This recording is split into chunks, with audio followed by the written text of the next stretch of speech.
আগের দিন ঢাকায় নেমেই মমতা যেমনটি বলেছিলেন নিজের দেশে এসেছেন, ঠিক তেমনি রাজধানীর সোনারগাঁও হোটেলটিকেই সত্যিই যেন নিজের বাড়ি বানিয়ে ফেললেন।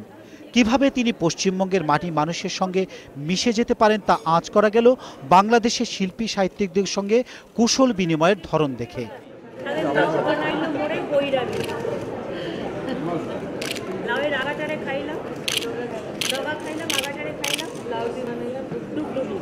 কবছর আগেও ভারতের সাবেক প্রধানমন্ত্রীর সঙ্গে বাংলাদেশে আসার সিদ্ধান্ত শেষ মুহূর্তে বাতিল করেছিলেন যে মমতা, তিনি এবার বললেন তার এই সফর সম্পর্কের নতুন সূচনা।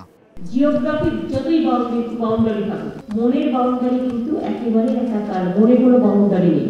একই রবীন্দ্র, একই নজরুল, একই লালন ফকির, মনের বাধাকে কখনো আটকে রাখা যায় না, মনের দরজাটাকে খুলে দিতে হবে এবং সেই মনের দরজাটা খুলে দেওয়ার জায়গাটাই আমাদের বন্ধনটাকে আরো সুদৃঢ় করবে।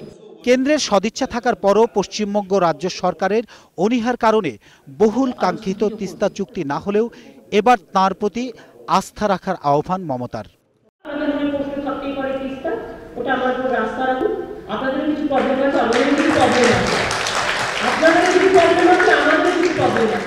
এটা আমি হাসিনাদের সাথে আলোচনা করবো, কারণ যখন এসছি প্রধানমন্ত্রীর সাথে কথা তো হবে, সুতরাং এটা আমাদের উপরে ছেড়ে দিন, আমরা কথা বলে নেব। এটা নিয়ে দুশ্চিন্তা করবেন না।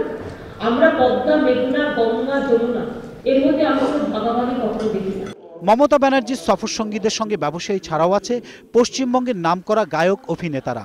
আর অনুষ্ঠানটা যখন বাংলাদেশের বিশিষ্ট সাংস্কৃতিক ব্যক্তিত্বদের সঙ্গে, তখন তা হয়ে উঠল দুই বাংলার অন্যরকম মিলন মেলায়।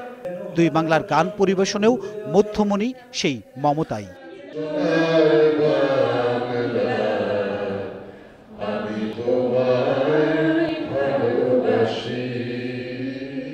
পরে বঙ্গভবনে রাষ্ট্রপতি আব্দুল হামিদের সঙ্গে সৌজন্য সাক্ষাৎ করেন পশ্চিমবঙ্গের মুখ্যমন্ত্রী। Sajed Rommel, 21 television, Dhaka.